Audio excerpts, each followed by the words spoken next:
Fantastic. Well, welcome everyone. Thanks for being here today. We're excited to talk today and take a deeper dive in today's discussion around Microsoft 365 and specifically Teams and SharePoint and some of their other more recent tools that have come out. Today, my name is Taylor Wells. I'm joined by Pax 8.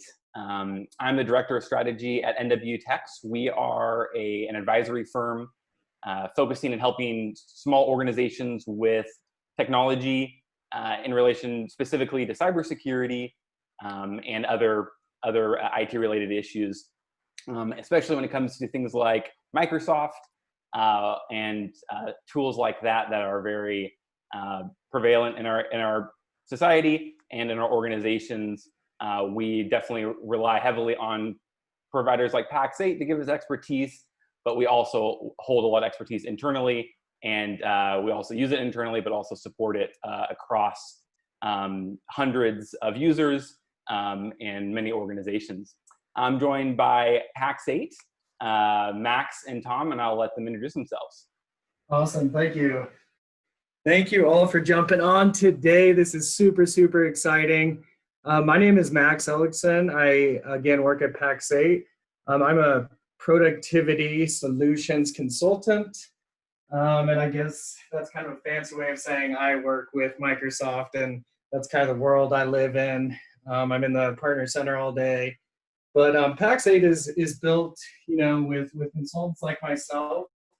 We partner with companies like Northwest to take care of you guys and our clients as best we can. So Pax 8 is also made up of, obviously, a support team. We've got engineers on our team. Today joining us is Tom Welton. He is a solutions engineer at Pax 8. And we were lucky enough to have him jump on to do a Teams demo towards the end of this presentation. So thank you all for being here. If there is any questions, please put them in the chat. We've got people standing by to answer those or read those. We'll try and get as many as we can answered. Towards the end, we'll do a Q&A. So absolutely, feel free to comment or do any questions in the chat. But yeah, thank you very much, and happy to be here. Thanks, Max. Yeah, a few other housekeeping items. We will be recording this webinar, so if you are not able to attend the entire event, you will be receiving an email in the next couple of days for you to review the rest of the webinar or pass it along to anybody else in your organization. Max also mentioned if you do have questions throughout the Q&A, feel free to send them in. We will also, looks like we got a great question from Karen. Yes, we will be providing the presentation with the webinar, so you'll be able to watch the entire presentation along with the webinar after if you're not able to attend. That being said, at the end of the webinar, we are doing a live demo. We mentioned that of Teams. So be sure to try to stick through the webinar towards the end because we will be doing a live demo. And in the Q&A portion, we will be reviewing the questions that you guys have already submitted. We received close to over 100 questions and or comments of specific things you guys wanted to hear about today. So we will be including that, some of those questions, especially the ones that we think are most relevant. A quick outlined agenda for today. We'll be talking about why is cloud important? This is a topic many of you already know about, but if you guys are interested in understanding more about the cloud and what's important and why is the cloud, having your infrastructure in the cloud important, we'll be covering the world of Microsoft, what's going on, what are the subscriptions you can have, what are the options available to you. It's quite confusing, as many of you might know, because Microsoft provides so many different solutions. It can be overwhelming sometimes to navigate those. We'll be discussing that. We'll also be discussing SharePoint, OneDrive. We'll be discussing Microsoft Teams. Super excited to talk about that more. We'll be talking about the future of Microsoft, some transitions they're going through in how they word things, represent their products. We'll be doing a live demo of Teams, like I mentioned. And then we'll also be doing a Q&A at the end. First thing I'd love to chat about is why cloud. Many of you, these things are not unfamiliar with you. Many of you know the benefits of being in the cloud. But here's just a few things. 80% of Fortune 500 companies use Microsoft cloud-based solutions. So not only can they provide for small to medium-sized organizations, they're working in the enterprise level. So they really have kind of a whole roadmap of solutions depending on how you're scaling and where you're growing to. They also have, as you move to the cloud, your ability to secure things and just have more things be more compliant is easier in a lot of ways. It opens up new challenges, right? Just because it's in the cloud doesn't mean it's not susceptible to attacks. And a server in your office, in the closet in your office, or in the basement in your building is the same thing as a server in Google or Microsoft, right? However, Google or Microsoft or a lot of these large providers have hundreds of thousands of servers, right? And they're doing this on a large scale where they have the security and capabilities to be able to have that security and compliance in place. Moving to the cloud can also reduce costs. I don't know about you, but maintaining a server on-premise for sharing files or hosting QuickBooks is very time-intensive. Ask your IT department or your IT provider, or if you've managed it yourself, maintaining a server for any extent, for any reason, is time-intensive. There's very good reasons to have a server, and there's very good reasons to have things on site. But nowadays, especially for small to medium-sized organizations, there's so many more reasons to be in the cloud versus having it on-premise. And it's very costly to have an on-premise server. Even when you compare the subscription of buying data or buying storage from Microsoft or Google or Amazon. Next would be improved security, and it's kind of an additional point here of improved security and compliance. It also simplifies IT management. So as an your IT team or your IT provider, if they are however they're managing your IT, it will definitely simplify in some ways their ability to manage things. Like I said, managing a server, you need a level of expertise to manage that. So if you're having an IT team, or if you're hiring a third party like us to do your IT, you need more of us or more of an IT team, because it's just more complex versus having cloud-based. Cloud-based has its own complexity, and you need specialty in that as well. But overall, it has a lot more simplicity to it. And then last but not least, agility and keeps you current. Whether it's Microsoft or whether it's Google or whoever it is, being cloud-based is in a lot of ways the way of the future. So having being transitioned there, if you're not already there, is super important. And once you're there, transitioning to a different provider will be that much easier. Usually the cost is that upfront cost, right? Getting whatever it is you've built on an on-prem server and migrating that to the cloud. And then today specifically, we're going to talk about how SharePoint can help you do that with file sharing and other sorts of organization collaboration. And then OneDrive, and then also Teams, which is another collaboration tool that'll help you eliminate kind of the stress of having on-premise technology, right? That will help you with remote workforce. That will help you with having a less complex infrastructure, right? You won't have to have everything at home base. If you want to have backups, or if you want to have redundancy at home base or multiple locations, that's great. But the accessibility to the cloud for the rest of the world is that much better. I'm going to pass it over to Max to cover the world of Microsoft. Awesome. Thank you so much. So I do want to mention the stuff that we are going to be going over today, Teams, SharePoint, OneDrive, those are included in most Microsoft subscriptions. So if you have a Microsoft subscription, there's a good chance that you have these features.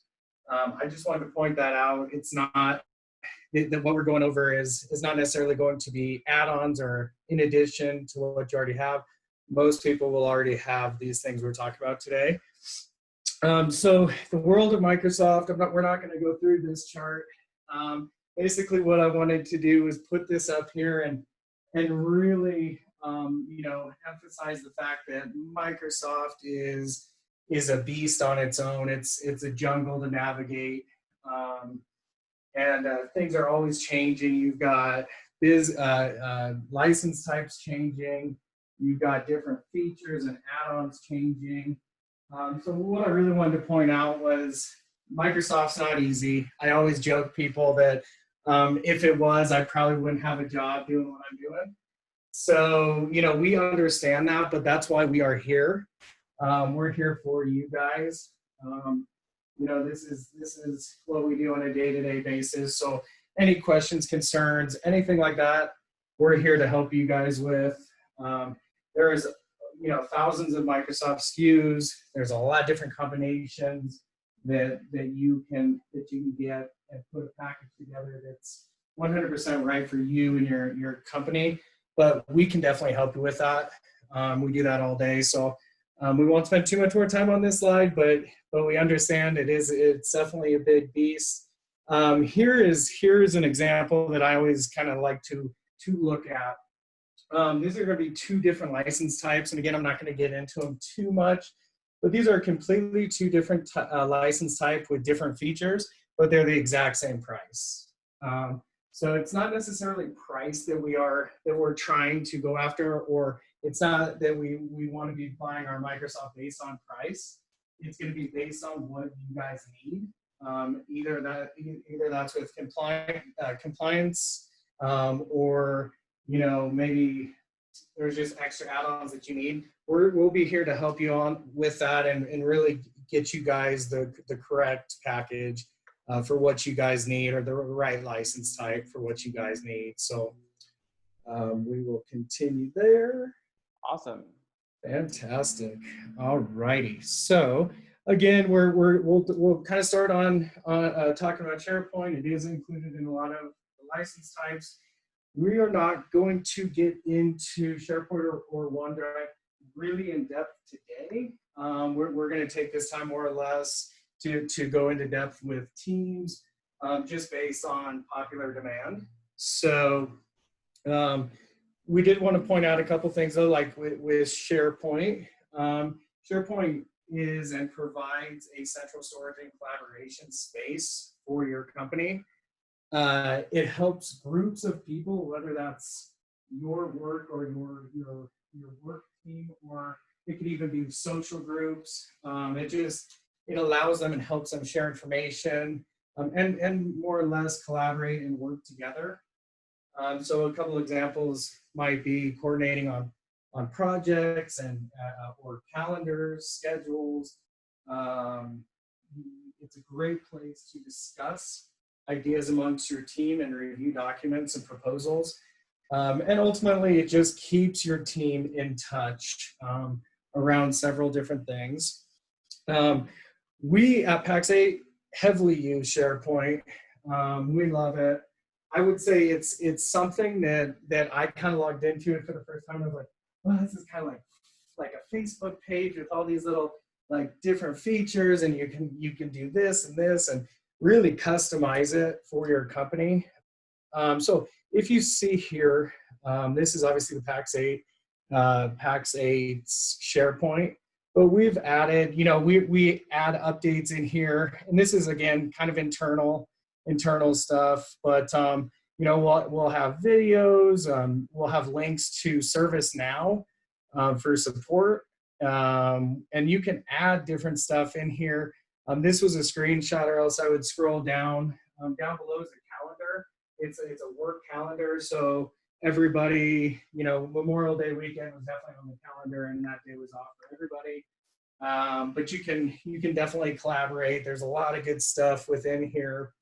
So SharePoint's definitely something worth looking at. And again, if you're interested in what we're talking about, we're not going to go into too deeply today, but certainly, if this is something that sparks your interest, please let us know. We would love to get on another call with you, 30-minute call, hour call, whatever works best for you guys.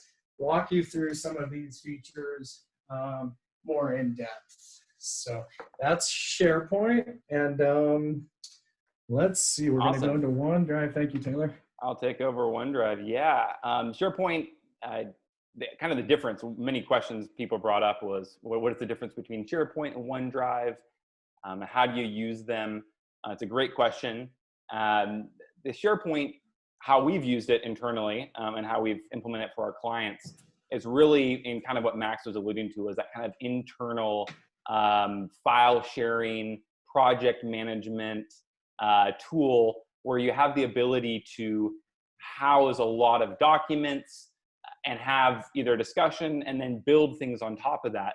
SharePoint has the ability to create, it really is an open architecture in a lot of ways, the ability to create a lot of things beyond just file sharing. And it has the ability for you to do that. OneDrive is more specifically for sharing and organizing your files, very similar to Dropbox or Box or those solutions. It doesn't have as much of the security features as we've seen in Dropbox or other solutions where you can get a little more of the enterprise solution security. That's why SharePoint actually, for us internally, we use it for file sharing and being able to share and collaborate on files, where OneDrive, we use it more for our personal files and where I just store the stuff I'm only working on myself and maybe not something I want shared company-wide. That being said, OneDrive is a great solution for that, and it is also included in a lot of the subscriptions as well.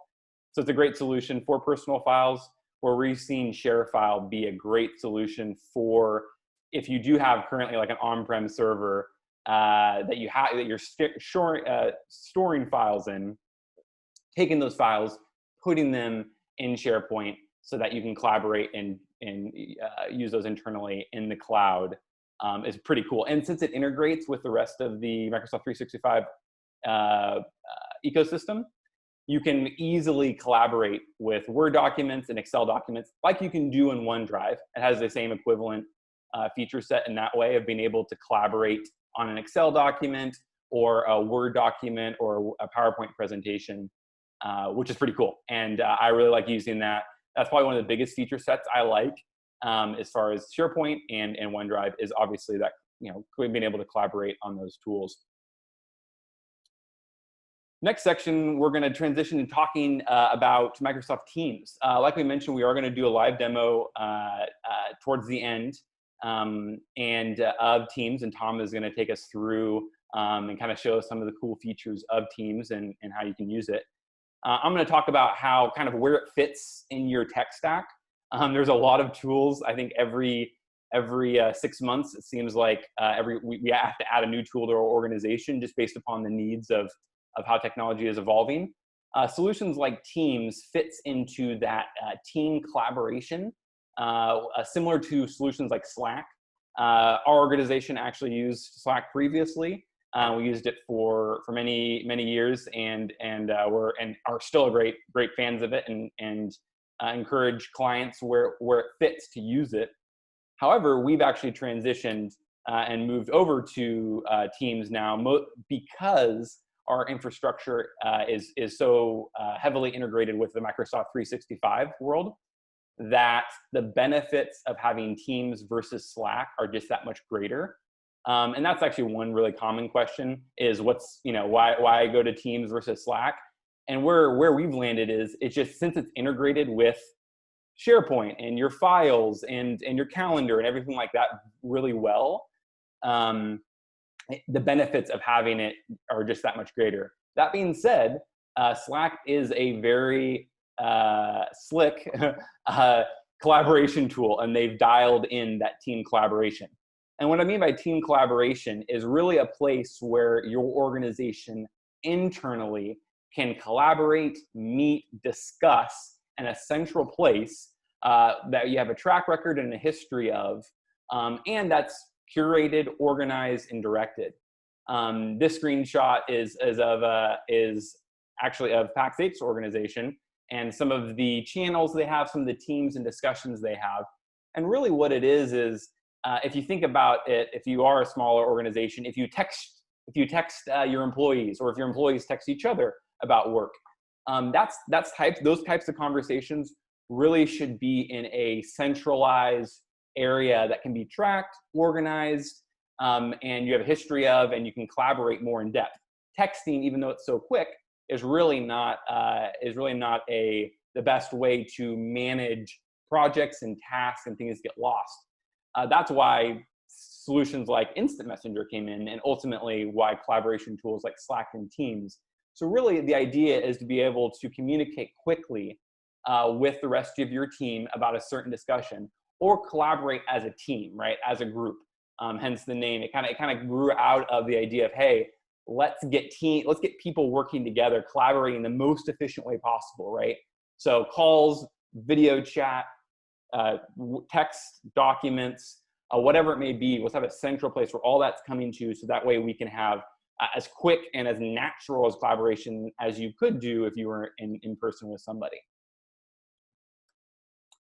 So a lot of the benefits of collaboration obviously are kind of listed out here, and many of these are not familiar with, you guys are familiar with. We've experienced it with email, we've experienced it with phone calls, but collaboration tools like Teams have only exponentially increased. Why many of you are on the webinar today is because of that. Everyone's talking about it, or people are needing to rely on it. I know our organization, ever since the COVID pandemic, we have been doing, we've been working from home, our entire workforce, and we are doing weekly Teams calls and video chats, or doing a lot more of that now than ever, because we can't have in-person meetings.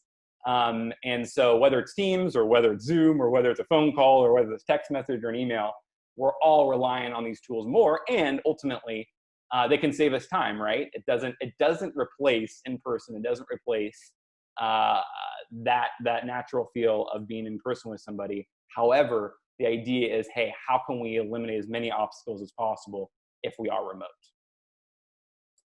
A couple of the features, things you can do are searching. You can search for keywords or things like that if you have a conversation with somebody.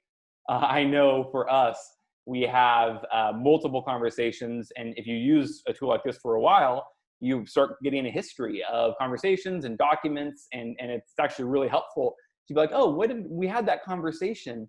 And what's interesting is, in person, a lot of conversations are not tracked, right? Whether it's a water cooler conversation or an in-person meeting, that's okay, right? They all have to be tracked, and we don't necessarily want to track all of them. However, a lot of business decisions are made in those moments. And if you don't have a place to track them and have a way to search them and go back and be like, oh, what did I commit to my boss, or what did I commit to my team member or my employee? Great way to be able to search previous conversations and have a track record of your collaboration and of your work together. Another feature would be tagging. So things like, very familiar, you guys are familiar with the idea of tagging in regards to social media, and being able to have, whether it's a particular topic that you want to tag and have a history of, or whether it's a particular subject that that you want to have a history of, that you don't necessarily want to have a long-term, we don't have a team formed around it, but it's a discussion that maybe it's across numerous teams, and we want to track all that activity, and all the teams are talking about this one thing, and all these groups are talking about this one thing, and so eventually you want to be able to see, hey, who's talking about this? How can we track their activity? And if you want to have a cursory review of like, okay, this team is talking about that project, and they're talking about that project over there, that's awesome. They're obviously working on it, and I can go check out, and I can easily search a specific tag that people are discussing or working under. Another thing is recent chat view. This is something that's super helpful for just people who are trying to get a hold of you. Once again, this tool came out of a lot of the need for having that, I want to get a hold of somebody in under 30 seconds, right? And that's kind of where a phone call or a text message comes in when you're remote, or you go knock on their door, right? This is a version of that, And the recent view gives you the ability to see what's a priority, see who's available. I also love the ability to see who's on a phone call or who's in a meeting.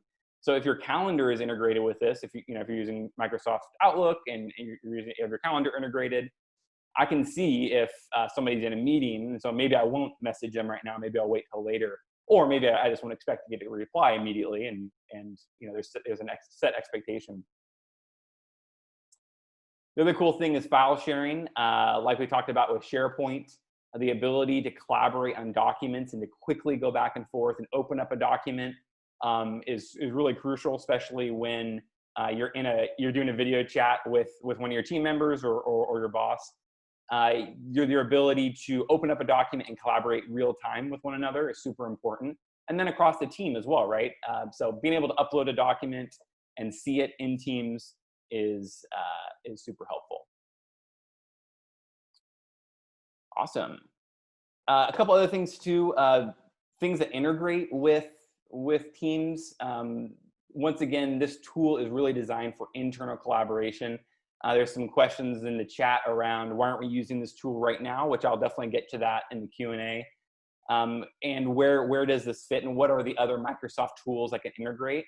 So just like Slack and other tools, they're really trying to be a central hub for internal communication or a way for you to collaborate. So whether that's notifications from third parties, or whether that's, there's one thing we do where we have, if you have a specific code that you want resent, for a security code that you want resent to a specific team at a specific time when they log in, you can have that integrated with an Amazon or so on and so forth.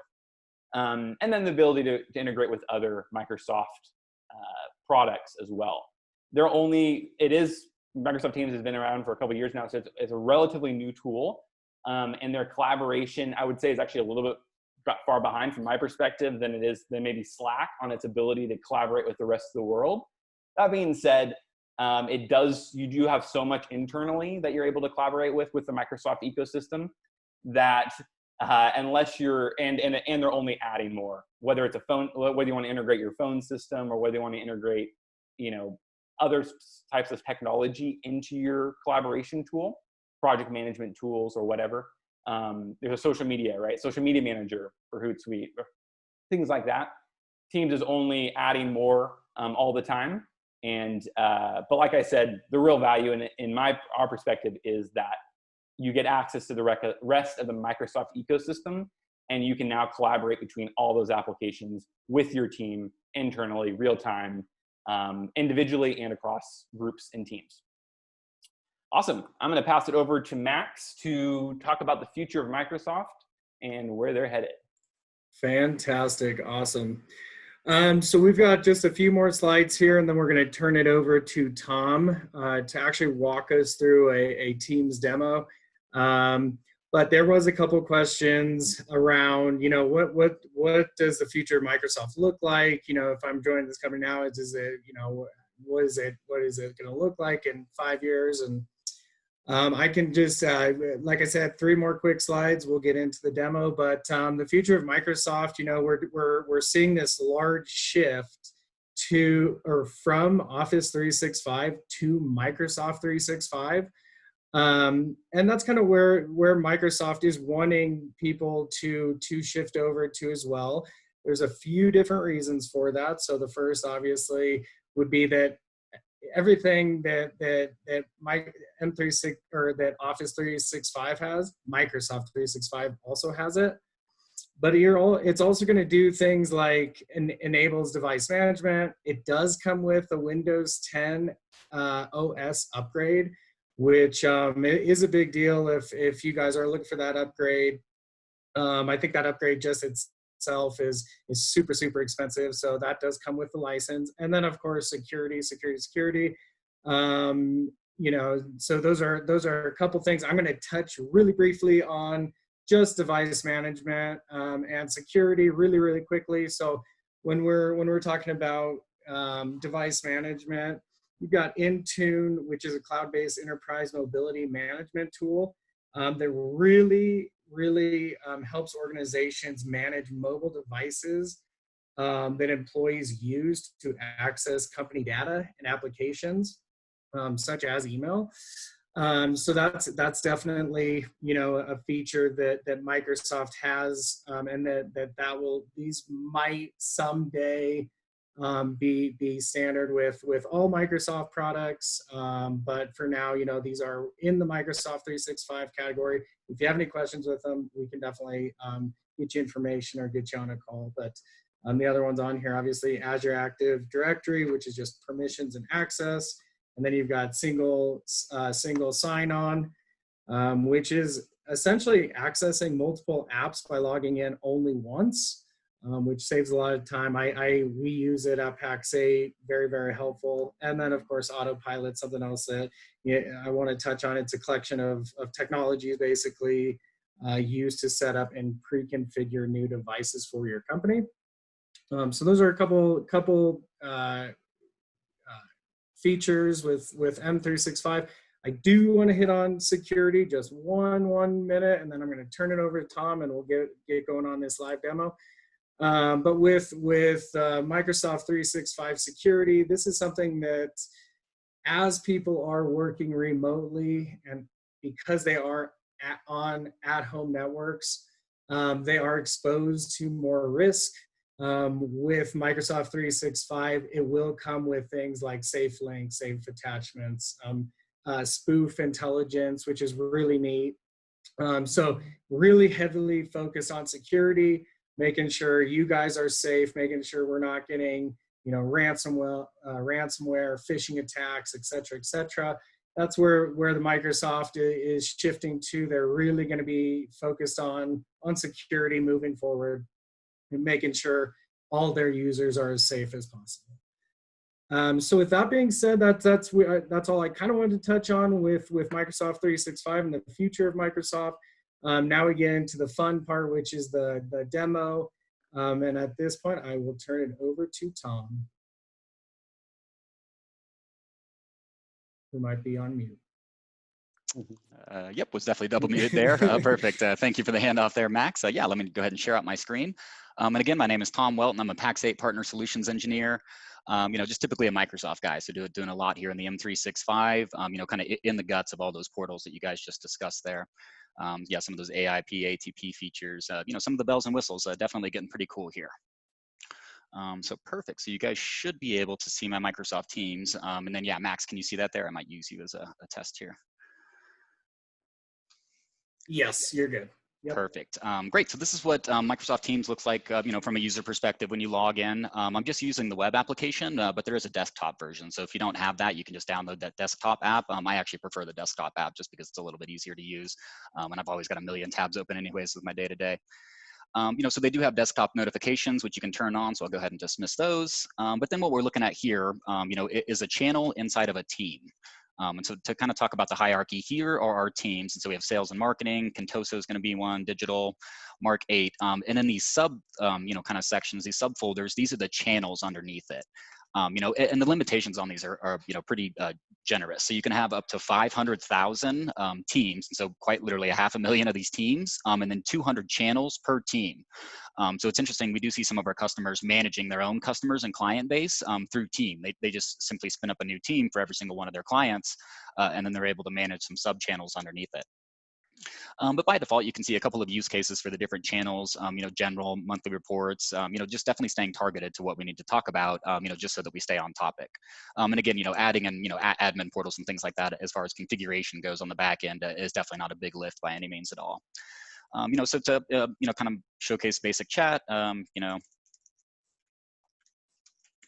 posting a message 101, you can see there I'm my administrator, Megan's working on it. And then either my own messages or other messages, users can like it, you know, so just a little bit of a, you know, kind of an indication that they like it, they love it, you know, happy, some kind of sad, frowny face stuff there, as well as some other options. You can see here, you can actually edit the messages. So if you made a typo or need to edit it on the fly, you know, it's kind of the general chat functionality. Used that one before. Oh yeah, and then definitely as well, you know, just being able to pivot between these. You see how this is dark black. You know, now that I've read it, it's kind of a notification letting me know that I haven't seen stuff before. So, oh, I haven't been a Contoso general for a while, you know, and be able to check it out there. And then kind of in addition to kind of speak on some of those slides there that Taylor touched on, up here at the top, we've got our post and our chat and everything. But then in addition to that, we have some other functionality. So our files are going to be loaded up here. If we've shared files specifically within the team, I'll definitely expand on that here in a little bit.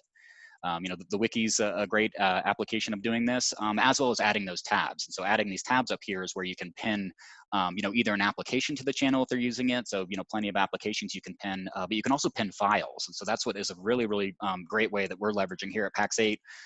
My partner solutions team is just a small team. There's 10, 12 of us in a company of 400. There's a few documents that we're in every single day collaborating on. We just pin those to the top of our Microsoft team is the way that we do it. And then we're all able to just collaborate on that shared document and that shared document experience. Perfect. So, as far as the teams themselves as well, again, yeah, using Pax8 as an example, we're growing, close to 400 folks now. There's a lot of noise and things like that. So just ensuring that you get it all managed, as well as setting up the notifications, hiding channels and things like that that aren't relevant. But definitely organizing your teams is a great way to break up the work, but also include a little bit of, kind of that personal component to it. So, I can confirm Pax8 channels that exist include like a ticket giveaway one where if people have extra, tickets to music shows or something like that, they post it there for trade. There's a skiing and snowboarding group one, I think, just because we're out here in Denver, so folks going up to the mountains want to carpool or, share some buddy passes. All that, conversation stays siloed into those channels. The work stuff stays in the work stuff here, which is, awesome. So up here at the top, I'll kind of click through some of these side items. You get your activity feed. So if you come back after lunch, you can come in here, click on everything that's happened. If somebody tags you in there, so uses that Twitter functionality that they were talking about. So you at Megan and you can kind of, tweet her real quick. You click on her, she's going to get a notification, to look at this. So, she'll specifically get one there. As far as the chat features go, one-to-one chat is going to work, exactly how you guys would think, but just a few more bonus features and bells and whistles as well have been added. So here you can see actually is the read receipt. So this is a little check mark indicating that I've sent her a message. So it'll just update on the recent one. And then I'll turn into an eyeball actually once she's seen it. So you can turn these off and on the read receipts. It's a newer feature that's definitely pretty cool that's been added. And then as well, yeah, file sharing with it. So potentially if I wanted to share a file with Megan, send her something down here, can either upload it from my OneDrive or from my computer. So I'll go ahead and, leverage the existing OneDrive. And if I just need to send her a Word document real quick, I'll go ahead and share that. And you can see now this has been posted in here. She can click on it and it will open it inside the Teams, or you can open it up in the browser and desktop app, or directly download it or get the link. And so, a lot of flexibility with the collaboration tools here is, very, very impressive. And then as well, this is storing that for the future. So if I come back to Megan in 6 months, everything that we've ever shared in a personal conversation is listed here in the files. And Microsoft does ask you, if I share this employee engagement plan with Adele, another user, it'll ask me if I want to keep it or replace it. So potentially moving the file versus replacing the file, as well, just can kind of fill up your SharePoint there if you're just keeping both versions of it. Organization is a great one as well. And so Pax8 definitely leverages this. Again, 400 people. I don't know everybody in the company. I don't know who everybody works for in our company. Here's a great organization structure just to figure out who Megan is, where she sits in the chain of command. And so this is really a brilliant feature that I like is just, yeah, this organization is great for me just to determine who somebody is. As far as that, you can hover on the picture, get what her email address is.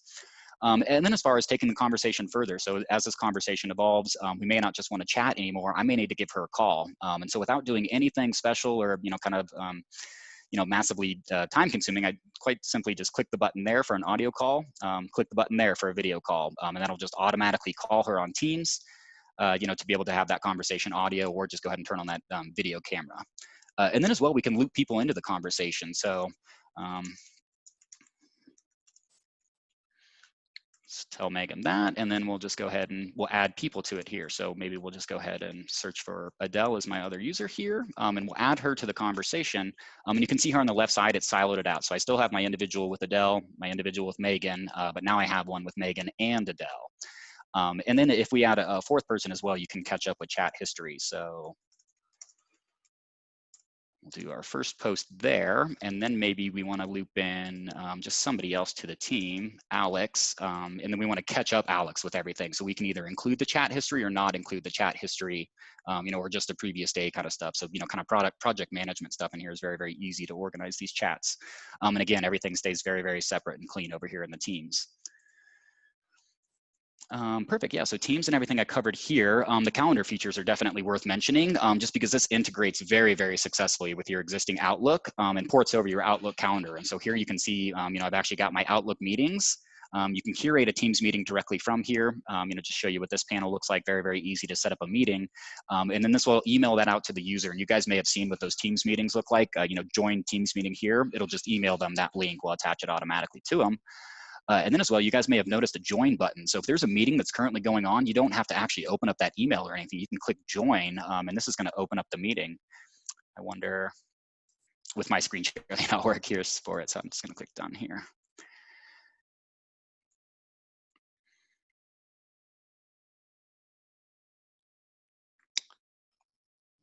Perfect. Oh, I guess it's one of my permissions, but yeah, you can join right in. And again, you get a little pre-staging, so you can turn off audio and video before diving into the room to use these chat features. And that's something that Taylor and I were talking about as well, just before the call here, is just the amount of stuff they've added to Teams. And so definitely launching new things. You guys may have noticed the Brady Bunch view is in there, so you can have more than 4 concurrent tiles. You can see, I think, 8 or 9 people up there now. So it's definitely adding some features. There's some really kind of slick custom backgrounds or blurred backgrounds that are really neat as well. Calling is kind of an interesting perspective from this as well. So, Teams to Teams calling is free. There's no such thing as minutes or anything like that. You can add people to speed dials and quite simply just click on them. But over time, you'll just build up your speed dials. So everybody on my partner solutions team is actually my speed dials, just because I'm talking to those guys the most. And then as well, just down here, you see some extra white space. There are additional add-ons, and so they would be additional licensing. I won't go too much into it, but those are known as the phone systems and the audio conferencing. And then there's a domestic and international calling plan. So if you did want to go full VoIP, the technology allows for it. So it allows for direct routing, and just, full VoIP capabilities, including number assignment, number porting, all that good stuff as well. Clicking onto the files again, files it's going to track ones that you've stored from your computer, but also access to your OneDrive. So again, it's very clean, and it's all within that Microsoft ecosystem. And so that's really the driving component to using Teams, over Slack or Rocket Chat or something like that with similar functionality, is because this user, exists on Active Directory. So they're umbrellaed under the Microsoft. From a management perspective, it's much easier to, learn that Teams admin portal, and they'll be protected. So, we are talking about the Microsoft 365 package, and Microsoft has added, of those bells and whistles, extra security layers. So anything that you can slap a security layer onto those OneDrive and SharePoints, you can now protect Teams. And so Teams is all protected as far as the file storage, data retention, e-discovery, any of that good stuff that's leveraged in the other portals absolutely exists here in Teams as well. And then, last but not least, is you can add in, custom applications. And so including the Office 365 suite, as well as the greater ecosystem of it. But an interesting use case, we did have a customer of ours was using this Shifts application to track their employees' times. It was a great application of it there. But perfect, that, more or less covers this entire demo here in a nutshell. And, Max and Taylor, I might turn it back over to you guys unless, there were any outstanding questions I can answer. Thanks, Tom, that was great. Yes, we will transition now into our Q&A.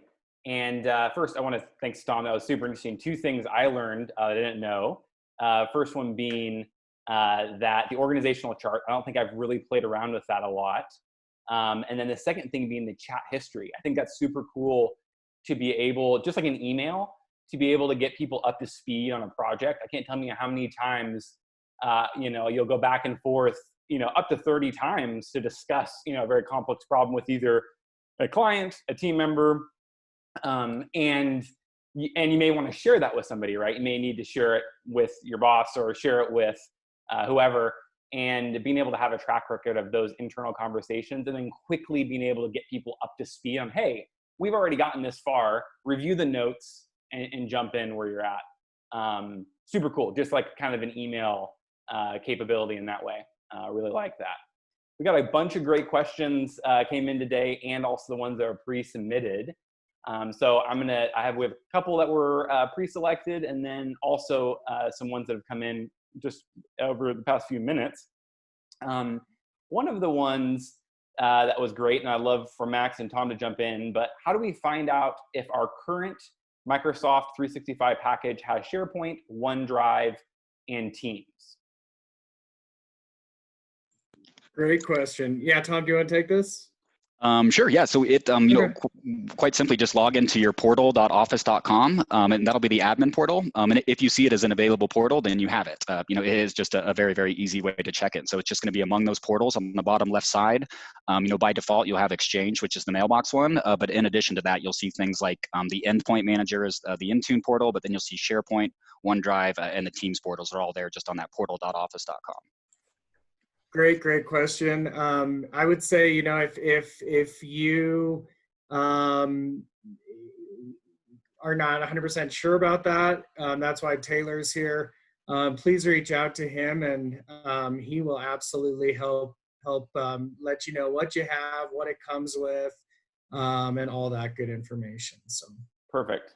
Thanks, Max. Thanks, Tom. Yep, that's great. And I think ultimately, yeah, go in there. You can look at your plans in particular.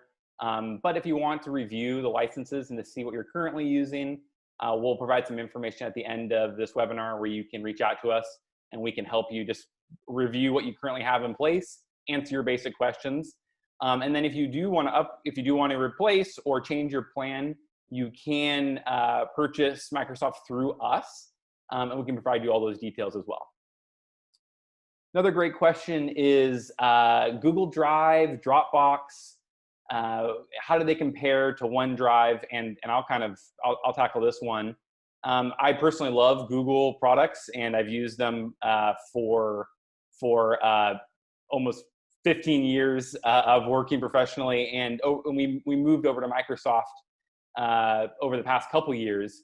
So I'm a big fan of Google, love their products, love Google Drive, the simplicity of it, and how seamless it integrates with Gmail and so on and so forth.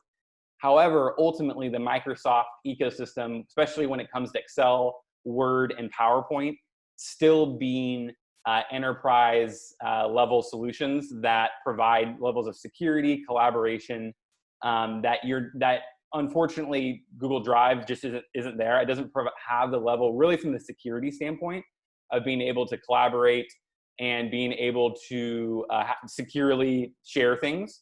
Google Drive has pretty limited currently for that. Next question is, and I kind of hit on this before, is how does Teams compare to Slack? Max or Tom, do you guys want to comment on this? Sure. Yeah, I honestly just haven't used Slack in a couple of years, so I won't particularly be able to dive into feature comparison. But maybe if there's a particular feature that you're looking for in Slack, or that you have in Slack that maybe you're looking for the analog in Teams, I can maybe touch on that. Awesome. Yeah, I think that from our perspective, I think I mentioned this earlier. From the Slack standpoint, if you are using Microsoft products, Teams is a good fit. If you're using Google products or something else, Slack may be a great team collaborator. That being said, if you're heavily invested in the Microsoft ecosystem and you see the benefits of using all of the Office suite and et cetera, then Teams makes sense from our standpoint and what we've recommended to our clients and what we've used internally. Next great question that came in is, why are we not using Teams as a platform for this presentation? Awesome question. I'll answer it, and I'd love to hear Tom's and Max's response as well. From our perspective, the reason why we do not host on Teams is really designed for, from our perspective, internal collaboration. It does work for, if you want to invite a client to join, but for doing large scale events like this, where we have 100+ people or hundreds of people joining, interacting, Q&A, you really want a specific webinar tool for that. So what we have found is Microsoft Teams really works well for internal collaboration and some external collaboration with clients and vendors and so on and so forth. Whereas Zoom, which is what we're using currently, Zoom Webinar, Zoom is an awesome platform. We use it a lot for external communication, video chat being one of them, and then webinars being another one, where being able to do those specific things on a large scale with clients or third parties outside of your organization, Zoom and vendors like that just do it really well. There's a lot of vendors out there too, GoToMeeting, so on and so forth, that have solutions like that are really great for webinars. That being said, Teams, it does work for third parties. I know we actually use it a lot with vendors and or people that are in our industry, mostly because it really works well if somebody is using Teams. So if somebody's using, if somebody already is using Teams, right? So you know your vendor is using Teams, or you know your client's using Teams, Microsoft Teams, then setting up a meeting and using it is much easier, more seamless from what we've seen. That being said, doing large scale events, we have found Teams is not designed for that. Max, Tom, any additional comments or thoughts on that? No, you hit the nail on the head perfectly there with it. Yeah, Zoom just has a little bit more of that webinar functionality for the larger events. Things like the panelists and the attendees kind of, splitting up, and the Q&A sections are just a little bit more robust. But Microsoft, is achieving that feature parity. So if you really do need to host these solutions on Teams, it absolutely is available. And so a couple of different ways you could do that is you can leverage something called the audio conferencing add-on. And that allows whoever's licensed with it to host a meeting for up to 250 people, either internally or externally. And so you can send this out to clients that don't have Teams. You can send them an invite, and they can join that meeting for up to 250 people. It is a great license. That's called audio conferencing. And then there's another product as well that I'm not as familiar with, but it's known as live events. And so if it's like Microsoft Live Events or Teams Live Events, and that's how you would host something for up to like 10,000 people, I believe, is the max attendees on that one. If you're really scaling it out. I think we had Tom. I think we had a comment in the chat of somebody mentioning live events being a great solution for that. Oh, perfect. Yeah, absolutely. That's great. Max, any thoughts in addition for Teams and in relation to large events? No, I think you hit it right on. Yeah, we probably don't have to spend more time on that, but you guys are right on with that. Awesome. Another question came in: can messages be deleted from Teams? Yes, absolutely. And so, you just right-click the message, and you can, simply delete it. It'll leave like a little watermark that says deleted, so the user will know that, something's been deleted. Potentially you could edit a message and delete everything, so there's a blank box there. But then on the other side of stuff as well, if somebody's trying to hide something, that will be tracked. And so that's another benefit to using Teams, is that potentially with these other third-party chat applications, Slack, Rocket Chat, AOL Instant Messenger, whatever it is, you may end up with a shadow IT situation, and your employees either passing data, or conversations that you want tracked or locked down kind of stuff. And you can do that all through Teams. Very, very effectively, and things like the SharePoint permissions work as well. And so that's a, kind of an interesting feature. If I share a document, it'll indicate and note, because it's tied into SharePoint, that, hey, this recipient doesn't have permissions. Would you like to give permissions? And I can do that right out of the Teams portal, which is definitely a great feature just to be able to collaborate on it. But then, kind of worst case scenario, if something did happen and I needed to go into those chat logs, things like the e-discovery and things like that, the one-to-one chats, they are all stored somewhere on the back end. It gets pretty complicated just depending on who you're talking to and what you're sharing. It's stored in a couple of different places, OneDrive, SharePoint, and Teams, but it is all available. But yes, to kind of circle back to the original question, you can delete a line item in there, if you need to. Great, that's fantastic. Thanks, Tom. Another question that came in, kind of in relation to the regulatory. How does, if you are in a regulated industry, whether it's HIPAA or FINRA, how does Teams work in regards to being compliant and security, and in regards to being similar to like emails, for example, having to be tracked, having to be sent through a third party for review? Yeah, absolutely. So it's going to be covered in identical fashion to OneDrive and SharePoint. So just as I kind of discussed earlier, the AIP, Azure Information Protection, and ATP, Advanced Threat Protection, are two of those bells and whistles that come with the M365 package.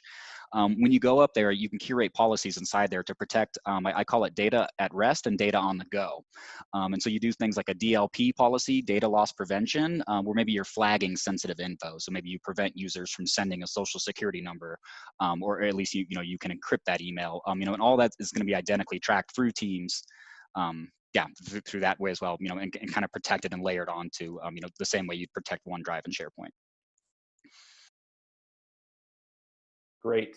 Yep, that's fantastic. Thanks for the answer. Yeah. Another question that came in was, how do I want to understand how we can move our server to SharePoint. I can briefly talk on this, and feel free to jump in, Max and Tom. From our perspective, what we've seen SharePoint be really effective in is hosting and file sharing, and having a really secure file sharing internally and collaboration internally. So as far as hosting specific applications in SharePoint or things like that, maybe that is probably getting into the Azure directory and other forms of cloud-hosted servers and things like that. That being said, for specifically, if you are using a server on-premise to share files, to store files, to backup files, SharePoint has been is a great tool for that. Migrating that is a process depending on your server, really how it's set up, the complexity of its setup. From the SharePoint standpoint, it's pretty simplistic. It really depends on what technology stack you have in place right now, what server you have set up. Awesome, fantastic. Maybe we'll do one more question and then we will wrap up here because we're up on the hour. The last question being, the last one being kind of the subscriptions. How do we find out what our subscription packages are? And that question I think we answered earlier, and this will tie us kind of right into our end here. You can go online and look at the admin portal, like Tom was mentioning, and if you need help with that, feel free to reach out to us. But just generally speaking, if you have IT issues, or if your IT provider needs help navigating the Microsoft ecosystem, we're not only Microsoft resellers, but we're also an IT advisory firm.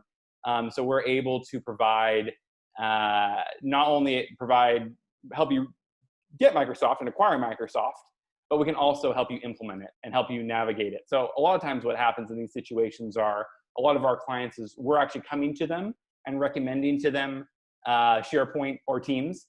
Because we've used it, or we've implemented it, or we've seen where it's worked. Navigating the complexity of Teams and SharePoint, and when to use it and when not to use it, is a challenge. And if you need an IT provider, or if your IT provider needs extra support, please reach out to us at the email on the screen. Tom and Max, thanks so much for joining us today. Super great talking to you. It was enjoyable to learn from both of you guys through this process.